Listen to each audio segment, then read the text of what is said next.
Okay guys, make sure to like, comment, and subscribe.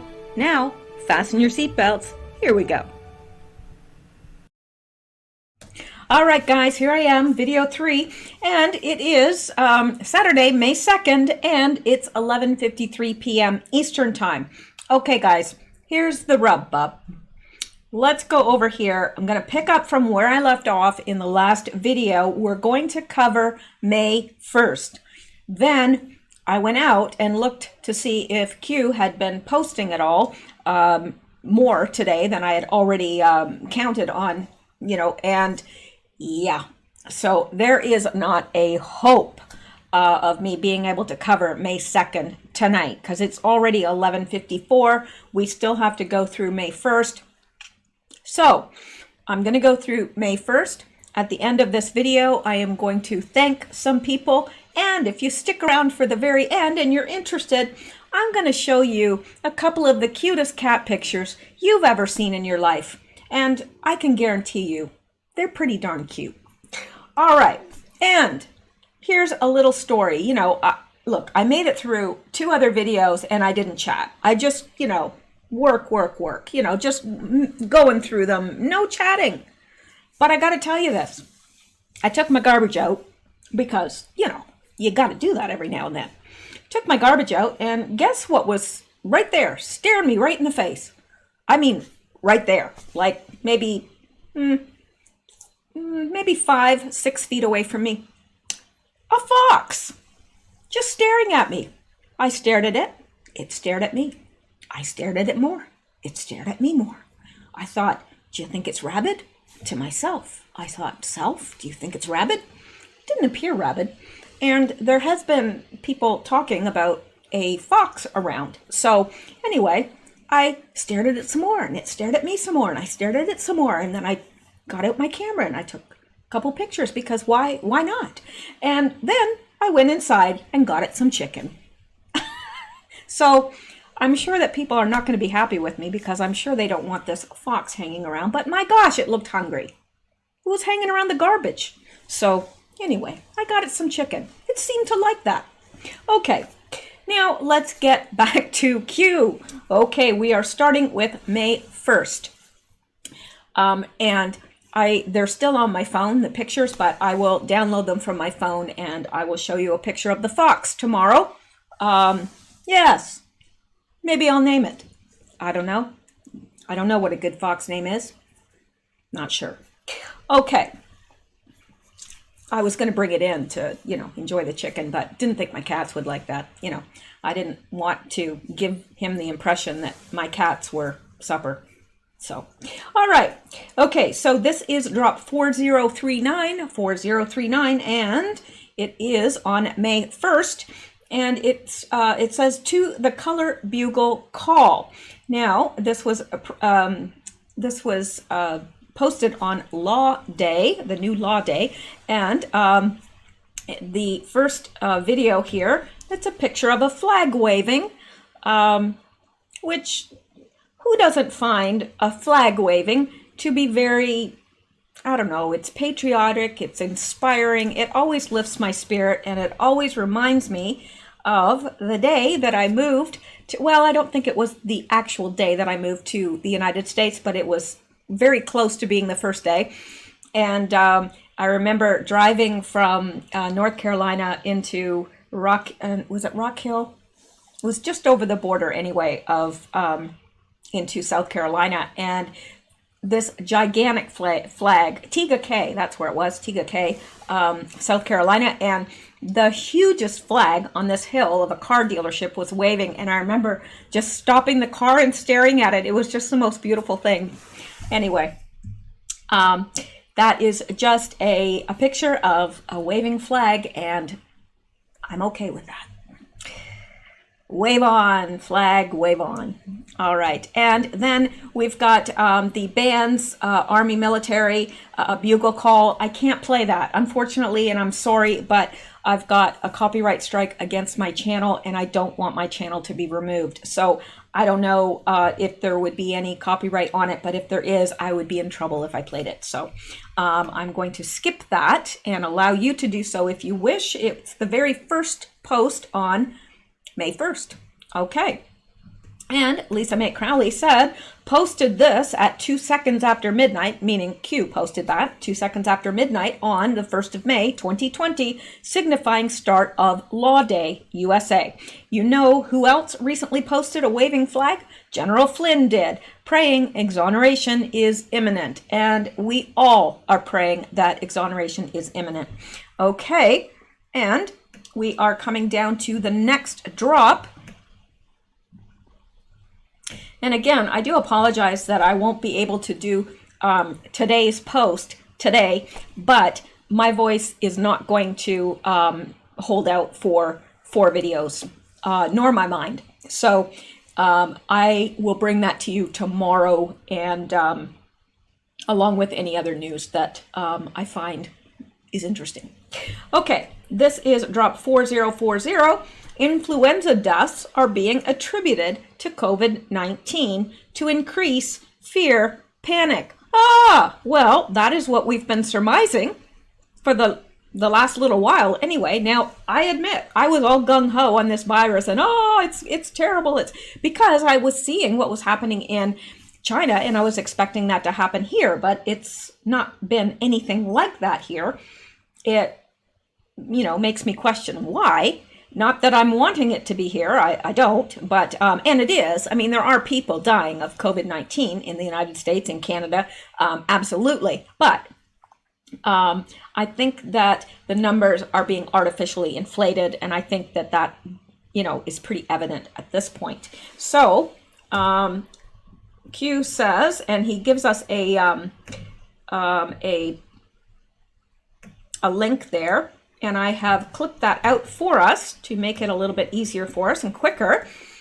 And then he says, greater than 11,356 COVID-19, 54,217 pneumonia, influenza, or COVID-19 influenza death rate low versus previous years. Knowledge is power. Information warfare. So what he is suggesting here is that they are rolling in the death by influenza numbers into the COVID numbers to make it appear that more people are dying of COVID-19, when really, in actual fact, the elderly dying of influenza, it's mainly the elderly or the very, very young or immune compromised that die from influenza. But people die from it every single year, a lot of times the elderly. But now, this year, the numbers are way, way low for influenza and high for COVID. So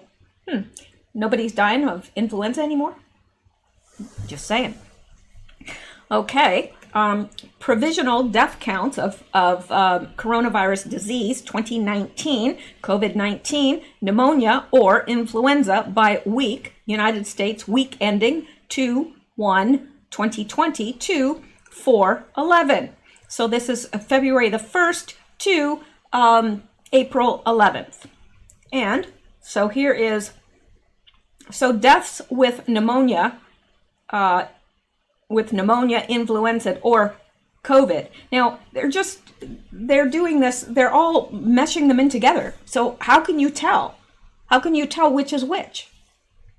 Deaths from all causes is 56,000, and you can tell coming down here, it's remaining pretty constant here. In fact, it's going down, way down. 4/11, 28,000. 174 for that week. That's 4/11, April the 11th. There was only 28,174 deaths. That's all causes. It says data during this period are incomplete because of the lag in time between when the death occurred and when the death certificate is completed, submitted to NCHS, and processed for reporting purposes. Now, let's come down here.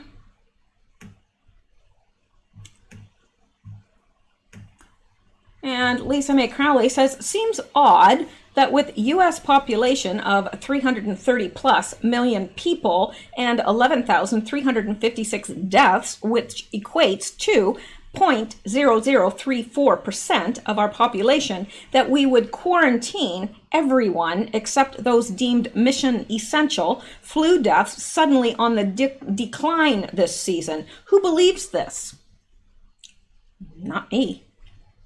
Not even close. And according to Dio Presso Liber, information warfare, anyone notice the CDC modified the number of COVID-19 deaths down to 11K plus? Yeah, they did. And this by Praying Medic. Q posted a link to a report comparing this year's deaths from respiratory illnesses with that of previous years. Why is the influenza death rate lower than in previous years? For the week of April 11th, 2020, deaths from all causes dropped dramatically, not only from previous weeks, but when compared to previous years, deaths that week were 50% of the expected total. I'm going to have to go back up here because I didn't realize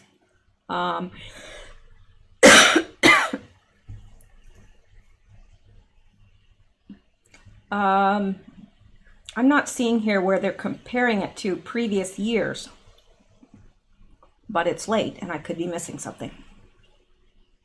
I don't know. Okay. Anyway, we do know that influenza is decreased greatly this year. Why? Because a lot of them are being classified as COVID deaths when really they're influenza. Okay, now let's go on now. We are on drop 4041, and it says a chart showing steep drop off in weekly pneumonia deaths. Oh, wonder why. Maybe they're classifying those as COVID too. Why are children immune to COVID-19? How many children die from influenza each year? Why are elderly more at risk to COVID-19? How many elderly die from influenza each year? So let's go.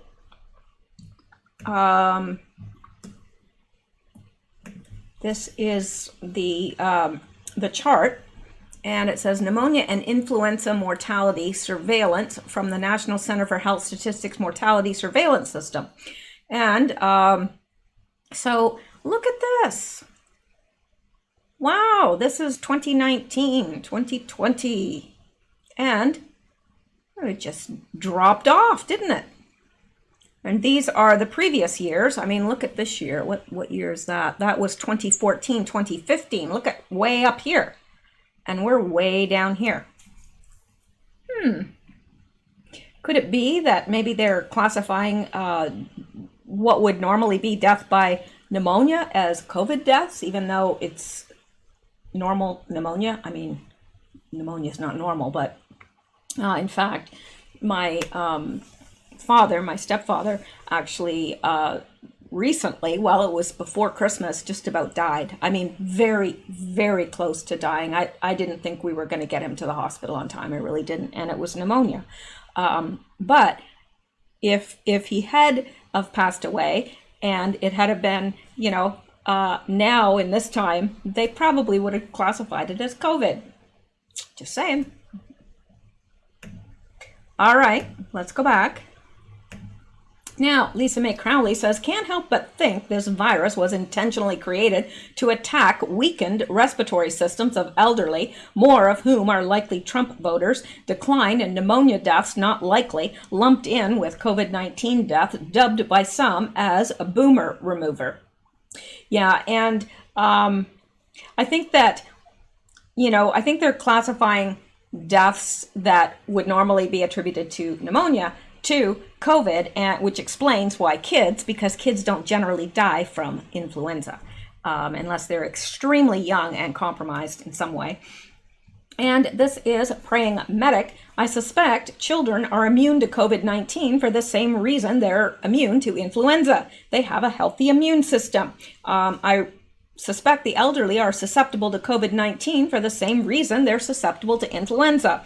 they often have compromised immune systems. Why are deaths this year from pneumonia, red line, dramatically lower compared to previous years? Is it because more patients are being treated and being treated earlier with hydroxychloroquine? Q asked about pediatric deaths from influenza. According to the CDC, during week 17 of 2020, one pediatric death was reported from influenza in the US. And let's look at this. Influenza-associated pediatric mortality. One influenza-associated pediatric death occurring during the 2019-2020 season was reported to CDC during week 17. It was associated with an influenza B virus with no lineage determined and occurred during week 52, the week ending December 28, 2019. Total of 170 influenza-associated pediatric deaths occurred during the 2019-2020 season and have been reported to the CDC. Interesting. According to the Vital Statistics report, 261 children under the age of 5 died from influenza and pneumonia in 2017, while more than 45,000 people died who were over the age of 65. So there you go. It's not that it's not affecting, it's that, see, I don't know. I mean, I know that there are COVID deaths, like genuinely COVID deaths in the US, because I know people that have been treating them. But whether, they're definitely padding those numbers, and whether they are, rolling these into like deaths from influenza, that would make sense to me. But yeah, it's very interesting. Okay, and now we are on drop 42. Why are influenza medications effective at treating COVID-19? Well, because probably a lot of those that have COVID-19 actually probably have the flu. And Praying Medic, who should know, he's a medic, influenza medications are effective against COVID-19 because there is little actual difference between COVID-19 and influenza. I don't know about that. It certainly doesn't seem that way in Italy and Wuhan, but you never know what has happened there to make it worse, if you know what I mean. Think, G. Okay, and now we are on drop 43, and it's entitled De Facto Standard. De Facto Standard, Q. Deep State is terrified by the fact that POTUS and FDA made, I hesitate to keep saying this word, and I'm not sure what I can say in its place, but the drug combo that POTUS talked about. Deep State is terrified by the fact that POTUS and FDA made that drug combo the de facto standard of care to treat COVID-19, which is essentially a strand of the flu. There is no money in permanent cures. Deep State has caused COVID-19 to induce mass panic. Who loses if there is a cure for these diseases? Big Pharma and the Democrats. And that was by Dio Presso Liber, SunQ2 on Twitter. And Praying Medic says a de facto standard is one that is widely accepted in the industry, though it is not officially sanctioned by a recognized organization. De jure standard is one that has been officially sanctioned by an organization. That drug combo is a de facto standard for treating CV of all types, even though it has not been officially sanctioned. In time, that drug combo may become the de jure standard for treating CV. All right, and believe it or not, we are through with May 1st, which brings us to the end, except for the ones from today. And they are many. My gosh, it's probably as big as April 30th's post. So hopefully I'll be able to get through those tomorrow in one video, but Who knows? Probably not. Anyway, I'll do whatever needs to be done tomorrow to get through those. Even I think I better start earlier and rest my voice tonight as well. So that is it. But I do have some people to thank. And then I promised you 2 of the cutest cat pictures you have ever seen. I don't want to get your hopes all up, but you know, they're pretty cute. Okay, the following donated via coffee: Paula Malone, Kathy M., Ron L. Fairport, Harbor, Ohio, and Ursa Bruin. Thank you so much, guys. I appreciate it, and you are what makes this possible. And also, Patreon, not a new Patreon subscriber, but increased their pledge, White Buffalo 67. So thank you guys so much. And I do have a couple pieces of mail that I forgot to add onto here. So I'll do that tomorrow because one of them sent me coffee. And you know, they put on the thing, life's too short for bad coffee. I agree. Okay, and what do you need worse? What do you need the most in a you know, when you're self-isolating? You need good coffee. My gosh, absolutely. Okay, well, let me see if I can just find these amazing, stupendous, gorgeous cat pictures. Yes, here it is. That's me. Last night, I was in a great deal of pain, and out of the picture right here is my bed, and there's a window over it. And the cats were actually, well, Xander was peering over the edge of the dresser onto my bed because I was working on my laptop while I was in bed. I was in a great deal of pain with my back. So I just grabbed my camera and stood up and took their pictures, and I just thought, it's adorable, man. They're my babies. I know, I'm a crazy cat woman. I know. And people, it's amazing because as you get older and you like cats, you get called horrible names. But I've always loved cats from the time I was a child because both my grandparents were dairy farmers, and they, especially my dad's parents lived very, very close, and I spent, oh my gosh, so much time on that farm, and they had working cats. That's what they called them.